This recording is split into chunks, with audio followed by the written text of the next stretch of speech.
Gobierno de Navarra. Nafarroako gobernua.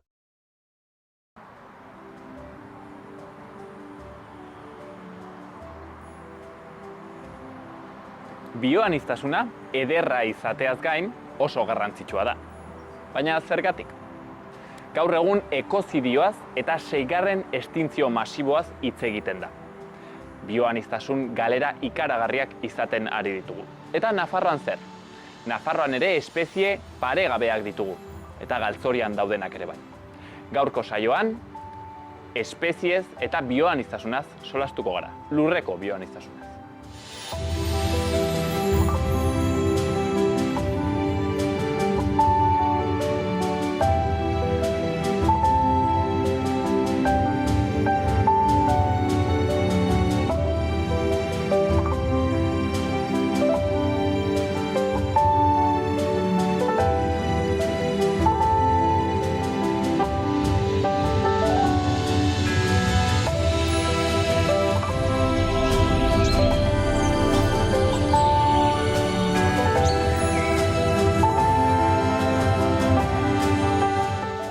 Aritzakun eta Urritzate bi ibar dira, biak ere Gorramendi mendigunearen oinetan.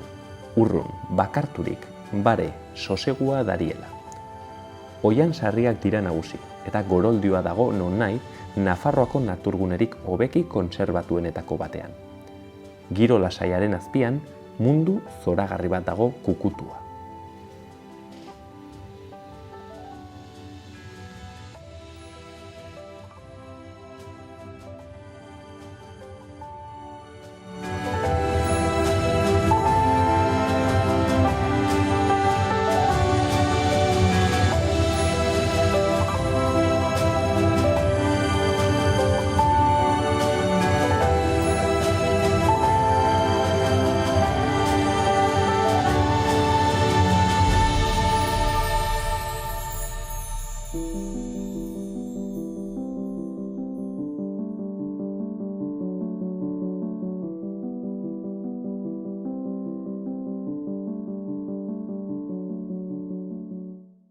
Eta gaurkoan, Nafarroko bioaniztasunaren inguruan solastuko gara.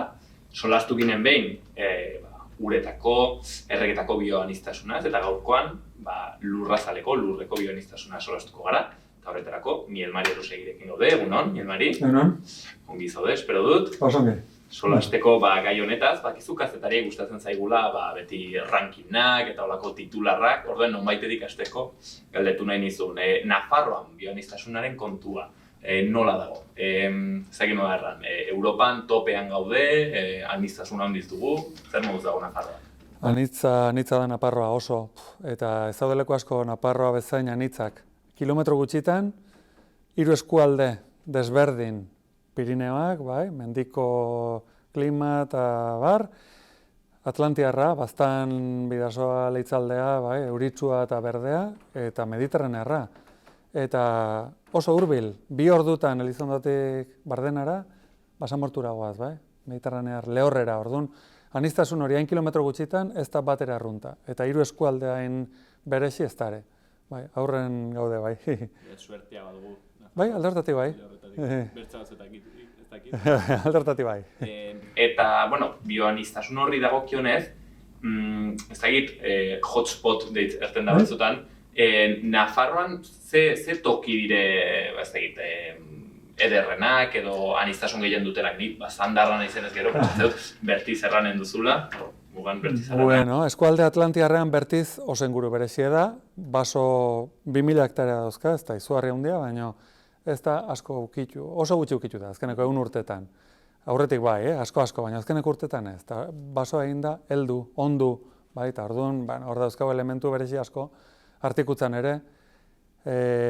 Pirineora baldin bagoaz, hasi zaitezke iratitik, Kinto irati baso derrak, eta ia belagoa aldean, eta hortik gora, harrapatzen dugu,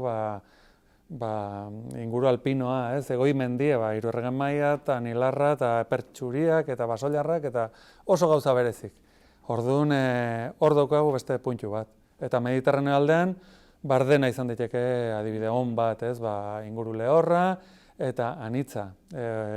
Altxor pile bat, nahiz eta gure bistarako igual izan, hau leku tristea izangoa, ez ba, oso aberatsa, bai. Orduan, badauzkagu, bai, leku errak. Barnizun, zeren zuiotzen zara bardeetara, eta pentsatzen duzu, bueno, hor badiren, ezagit, lau, zuaiska zikinoiek, eta area horrez da egongo deus, ez? Bai. Baina, ez da. Okertzabiltz, gauza asko daude, bai, landare pile bat. Ara, muturreko klima du, orduan egokitzeko oso gauza eta prozesu berezik daude. Animali oso berezik eta landare oso berezik. Eta onjoak eta dena, likenak eta nahizuna, leku berezia. Baina oso desberdina, lehorra, azkenen urtean ez dakit, 200 milimetro, 500 botako duen, hemengo erena edo laurdena, oso lehorra, orduan bertara egokitutako gauzak. Baina, aberatsa, dudik gabe. Nilmari, Nafarroaren bertze ezaugarrietako bat, ez dakit ala den, izaten alda, Iberiar penintsulara sarrera dela, ez, Europatik. Orduan, horrek agian izango du eragina, ez, bioan izasunean, igual hegaztien pasa sarbide bat delako. Bai, ados. Iberiar penintsulara sartu zaitezke leku askotatik, baina hegazti gehienek nahiago dute itsas gainetik baino, lur gainetik joan, bai? Eta nahiago dute eroso joan, eta ez io Pirineotako 3000 metroko mendin gainetik, horrek eskatzen du ahalegin izugarria, beste aldea pasatzeko, nahi dute bazterretatik joan. Eta Euskal Herriko kanala hau oso erabila da, bai? Gazte migratzaileen kasun, adibidez, bai? Aipatu duzu leno, ditugula altxorrak, basoilarrak, nik ez dut ongi ezagutzen. Ze altxor ditugu espezie dagokienez, Nafarroan nola, animalia dagokienez, batez ere bakit 1000 eta bat daudela, baina bat aipatzearren. Nafarroan oso berezia da okil bat, okil gibelnabarra. Pirineotan oso bikote gutxi daude, behar bada 300-400 bikote izanen dira Pirineo osoan, Frantzia eta hegoaldeko Pirineotan, eta Nafarroan badauzkagu behar bada 1 bikote edo, bai? Hemen bertizen badauzkagu, eta baztanen, hor Artesia galde hortan eta goiko mendioitan baduzu, ez? Orduan, oso okil berezia da, behar duelako baso heldue. Eta hemen harrapatu ditzake, heldutako txoko batzuk, ez? Da adibide bat, baina izokiak dituzue bidasoan, Eta bisoi europarra da Aragon, da Arga eta inguru hortan. Baitugu basoilarrak, gutxi baino, hor daude. Basoilloak ere, basoilloa da estepako olio erraldoi bat, badauzkagu, ez? Orduan, elementu berezi asko. Hortaz, altxorrezko eta erronka latza hori denak zaintzeko eta behar bezala konserbatzeko. Zaila. Horrek ere erantzukizun bat. Estepako, noski, erresa da esatea auta dauzket eta ze ongi, ez? Zaintzak. Hori da bigarren partea eta hori askoz ez zailagoa da. Deus ez dunak lanik ere zaintzen, baina asko dunak lan handia zaintzen. Eta ez da erresa, baina hortan gabiltz, bakoitza bere lekutik aldun neurrin, alde nahinez, eta erronka latza. Hoi da bigarren partea, eta hori askozenak lanik ere zaintzen. Eta azten gabiltz, bakoitza aldun neurrin, alde nahinez. Hoi da bigarren hartzak. Zeuden Nafarroan, desagertu ziren 2010 hiltzen azkeneko Pirineotako bertako, azkeneko Nafarroan ibili zen hartzak, Kamil hiltzen 2010, baino berriz ere badauzkagu hartzak.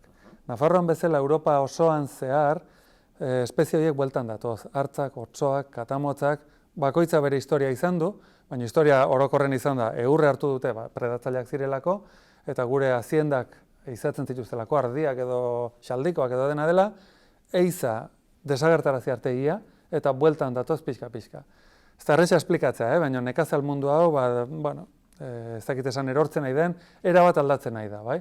Ikusi ezakezu menditan basoak aurrera doaz, inguru hontan. Eta atzetik doaz basurdek, eta orkatzak, eta oreinak, basoko espeziak normalen azkeneko urteetan obera egiten nahi dira, eta atzetik datoz hartzak.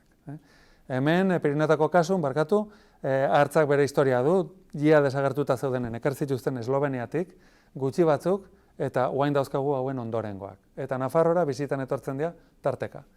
Gutxitan, ezin dugu esan hartza erabat gure Pirineotan dagoenik, baina bizitak egiten ditu urtero. Eta otsoak? Otsoak momentuz ofizialki ez, baina oso hurbil dauzkagu. Otsoa azkenak 1920 alden edo hil zituzten, eta geroztik tantoka zerbait agertu da. Pirineo aldea edo Aralar Urbas aldea, tantoka zerbait. Da espezie bat, gatazka desente sortzen duna, batez ere abeltzantzarekin, eta orduan, onartzea ez da erresa, baina gero eta zale gehiago dauzka, gero eta urbanoagoa da gure gizartea, eta gero eta erresago ulertzen dira gauz horiek, eta bueno, nik uste dut etorkizunen bueltan izateko aukera handi dauzkagula, bai? Bere lan guzi horrekin, izanen delako erronka latza bate egitea, bateragarri egitea, espezie hori, eta gaur egun abeltzantza, eta baina leku askotan gertatu zaie, eta bueltan datoz. Frantzian, Europa osoan, bai? Gezurra dirudi, baina bai? Espezie asko bueltan. Eta leku askotan gertatu zaie, Frantzian, Europa osoan, baina bai? Espezie asko bueltan. Bada irtenbiderik abeltzaintza eta... Ez da barita magikaik, ez da barita magikaik. Ez, otsoak baldin baituzu eta abeltzainak baldin baituzu, gatazka izango duzu. Baina badaude tresna batzu gatazka hori txikitzeko. Zerora eramatea ia ezinezkoa da, baina oso kalte apalak izatea posible da. Horrek eskatzen du lana, eta horrek eskatzen du abeltzainak gehiago estutzea oraindik, bai? Eta abeltzainak dauzkagun bezala, ez, orduan, hor behar du laguntza. Otsoak nahi ditugu, moldatu beste hori. Eta ezi jendea erakutsi, garai baten beraiekin bizi ginen eta kultura hori baginun. Hola bizitu gara, hemen abeltzantza sortu zenen, denak hor zeuden. Hartzak eta otsok eta katamotzak, eta abeltzantza gaur arte iritsi da. Nola? Lan izugarri eskatuz, eta aurre hartzeko zakurrak eta itxituk eta teknika asko daude, hori dena martxan jarrita, ez? Orduan, gaur zen nahi dugu, erabaki behar da zen nahi dugun. Bai? Azkenen otsoek oso funtzio garrantzitsua dute ekosistema baten, bai? Polizia batzuk dira, kontrolatzen dutenak, eta orekatzen dituzte besteen populazioak, basurdek edo orkatzak edo... Azkenen funtzio garrantzitsua. Bai, basurde, bai, azkenen isla bada, inguru guztien eurra hartzen dute, hor lasaixego daude, eta area, bai, eta hor otsoak paper honen luke, dudik ez, baina hortik kanpo zein lukeen, salsa hundia, ez, orduan, guaintxez gaude prest, otso populazio sendo bat izateko, etorkizunen ez dakit, baina hor lan handia behar da, eta zaindu sufritu behar duna. Irinda honak ez du sufrituko, sufrituko du abeltzainak, orduan, hauen gainenen behar da. Eta entzun, ze behar duten, eta saiatu laguntzen, eta, posible da, oso zaila da, bai. Pixek bertze gai batera joz, Mielmari, aipatu duzu lehenago, adibidez bertzeko basoa ongiko intxapatu dagoela, eta Nafarroa Maiolako adibideak, kutsadura ere bada, baditugu horrekin arazoak, ez dakit, kutsadura izan, edo izaten aldere bai, urbanismoak sortzen dituen arazoak. Bai, noski, kutsadura arazoa da. Azkenen jendasko gaude, pentsa urzikinak, etxe baten, eta komonak, eta legiak, eta pinturak, eta industria, kutsadura industriala oso handia da. Nekazaritza eta abeltzantza, beste bi kutsadura iturri. Gauza bada, nekazaritza tradizionala, abelburu gutxi batzuk eta eremu zabaltxamar baten, larrez mugituz eta mendin, bai, oso kutsadura apaleko edo batez, aberastasun gehiago sortzen duna arazoa baino, edo abeltzantza industrial bat, ez? 7.000 behi sartuta makrogranja baten kaparroso, izer da, kutsadura iturri oso handia, ez? Eta horrei, ez dakit nola ingo dioten aurre, baina seguro arazo asko sortuko ditula. Eta nekazaritza berdin, gero eta intensiboagoa, gero eta produktu kimiko gehiago, ongarrik, insektoak hiltzeko produktuak, eta horrek bere ondorio kaltegarria dauzka, eta zalantzarik gabe. Eta epaduguna urbanismoarekin ere bai, ez? Haien habitatak hartzen ditugu. Baitare, bai. Etxerik gabe. Hori da, eta bideak, eta azkenen frente pila bat dauzkagu, ez? Urbanismoa da bat. Eta zer etortzen zaigu guain ez dakit soluzio bezala edo nekazal eremu gainbera, eta turismoa, bai, turismoa ona da, baina ongi antolatu behar da, zenbait lekutan bere arazoak ekartzen dizkigu, noski bai, sartzen zaizkigu baztar guzita, erakutsi behar zaien non bai, non ez, hemen zua bai, han ez, hor bainatu zaitezke, han ez. Eta, holako gauza pila bat, ez, mendiko lasterketak diela, edo naturzalek diela, hori, nahi dutenak, baztarrak ezautu, argazkiakin, zenbait leku, zaindu behar ditugu, eta mantendu behar ditugu ahalik eta lasaien, ez, orduan, zaila, baina, saiatu behar da, eta hortan gabiltz. Eta, Mielmari, orokorren, bioaniztasuna, gutxirantz joan da azken urteoketan, oroitzen naiz beti aita kontatzen dit historia bat gustatzen zitzaidana, haiek, gaztetan joaten zirela errekara, botatzen zuten arat saski bat, eta hortik ordu batera atera eta goten zen errekako karramarroz betea, ez? Gaur egun nik uste hori egiten baduzu, aterako duzu igual plastiko pare bat, baina karramarroz betea ez. Kuantitatiboki eta kualitatiboki bioaniztasun gutxiago dugu. Zaila da esatea orokorren, bai? Nik esango nuke, zure atxak egiten zuna egitea gaur zaila da, bai? Eta karramarro asko harrapatzea ez da erresa, bertako karramarroa desagertuzea da. Bai, goiko iturburutan mendiko errekatan gelditu da, kanpoko espeziak sartu zazkigu. Pilek adao kangrejo karramarro amerikarra, gorrie edo seinal karramarroa, horietatik ostiko kartu ditezke, baina ez dira bertakok, eta arazo asko ekartzen dizkigute. Bai. Bioaniztasuna nik uste dut nekazal ingurun gutxitu egin zaigula, bai? Garaibeteko paisaje hori, ez? Baserri, pareta, istordi bat, basoska bat, eta zen oso aberatsa.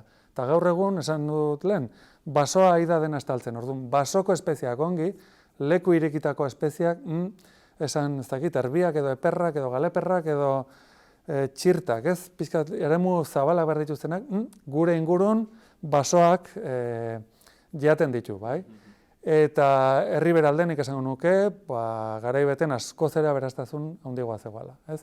Gaur egun nekazarita intentsiboagoa da, eremuk, soroak batu, bat eta bita, hiru eta lau, denekin batin kendu eziguzik, eta saietu produkzio maksimoa egiten, ez? Ongarritu, eta ez dakit, helburua badirudi dela hori, lehenbailen alik eta errentagarritasun handiena lortu, eta hori ez dator bat bioaniztasunarekin, ez? Orduan, hor esango nuke, bai, berak aindula bioaniztasunak. Bai. Baina ekologoek normalki jakiten dute natura oreka izaten dela batez ere, ez? Eta nomaitetik gehiagik entzen baduzu, gero ere bertzaldetik, ez?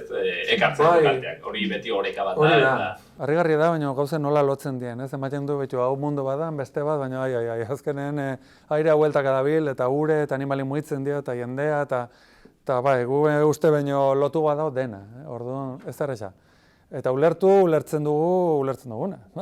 Gauza asko, zertako dauden ontxok eta likinak eta goroldiok eta ze funtzio zomorro askok eta ez dugu ulertzen, ez? Orduan, zu dituzun tresnakin interpretatu behar duzu daukazuna, eta momentun saiatu, irtenbidea ematen eta aldena egiten, bioaniztasun hori konserbatzeko. Baina ulertzen da, zati txiki bat, denborakin pentsatzen dute hobetuko dugula, baina gauzako ladia. Zein kasutan Milmarita bukatzen joateko, normalki denek erraten dugu, bioaniztasuna arras garrantzitsua da, eta denek maite ditugu amitz animaliak, ez?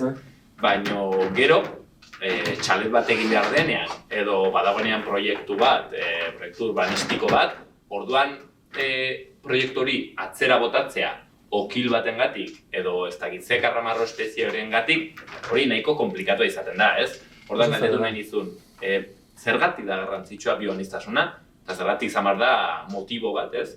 Errateko, ez, babestu behar dugu espezie. Behitu, sistema baten parte garelako, eta sistema horrek bere funtzionatzeko modua izan du, lehen esaten izun, ez dugula ulertzen, gauza pila bat ez ditugu ulertzen, zergatik daude hainbeste ez dakit, insektu espezie, zerbatengatik, eta bat galtzea ez dakigu zer den, ze ondorio ekarri ditzaken ondoren, ez? Orduan, gu sistema horren parte garen aldetik, nik uste dut, gure bete beharra dela sistema hori mantentzen saiatzea. Bai, guk ezagutu ginuna edo gurean ehontzena horrei eustea eta galdutakoak berreskuratzen saiatu alden neurrin. Bai? Espezie asko galdu ditugu. Eta ze gertatu da? Desagertu ziren lehen aipatu ditugu, katamotza desagertu ziren otsoak, desagertu ziren hartzak, arrano espezie batzuk, boneli arrano desagertu da. Oain dator bueltan bat beste baino. Ze pasada? Ez dugu gauza hondik ikusi. Baina esaten dutenen herri beran zenbailekutan untxi izurritak dauzkate. Untxi gehiegi. Han basurde gehiegi. Han ez dakize desoreka. Zeatik pieza batzuk falta dielako. Eta orduan nik uste dut gure zeregina dela pieza horiek mantentzea, alde neurrin. Eta jendeari galdetzen baiazu haizu. Eta baleak zein du garaldia? Edo pinguinoak, edo hartxuriak. Zeinak esango litzuk ez, inork ez. Baina han daude, hartxuri daudean, Artikoan, eta pinguinoak Antartidan. Ez, nik esaten baizut, ara, baztango ez dakize bason, dago, halako espezie baten kabi, espezie oso berezia da, gaizinak atzera egiteko zure proiektu hortan, oso zaila da. Baina nik uste gero eta jende gehiago dela konturatzen beharrezkoa dela. Azkenen planeta mailako arazo baten gaude, bioaniztasuna desagertzen ari delako planetan, ziztu handin, batez ere tropiko aldean, eta Afrikan, eta zenbait lekutan oso ziztu handian, ez? Eta ez dakizkigu ondorioak. Eta klima aldaketaren ondorioak ez ditugu ezautzen, baina eragilea gu gara. Nik uste dut, arduragatik besteik ez bada ere, saiatu beharko ginukela, txukun jokatzen eta baztarrak zaintzen, ez? Bertako sistema zaintzen. Hortxe, Mielmariren hitzak bukatzeko eskatu nahi dizun gauzatxo bat bakarrik, ezagit gomendatzen aldiguzun, liburu bat, pelikula bat, zerbait bakarrik izendatzea guk jakiteko, izateko non josta guk ere. A ber, bada liburu bat askotan irakurri dutena eta niri oso lagungarrintzat ulertzeko aniztasuna Nafarroan, eta da erderaz dago, Navarra ekologia y paisaje, Caja Ahorros de Navarra katerazun 80 edo 85, eta da oso liburu ona.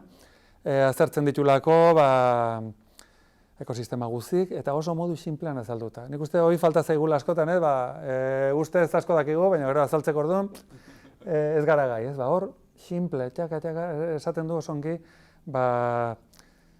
leku bakoitzeko berezitasunak zein dien, ez? Nik uste bendatzeko modukoa dela, nahiz eta zarra den, Navarra ekologika? Navarra ekologia y paisaje.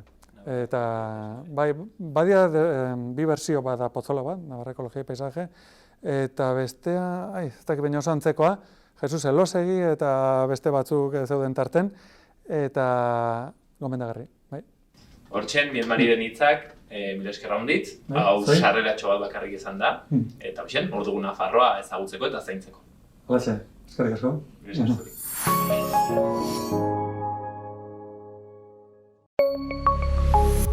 Gobierno de Navarra. Nafarroako gobernua.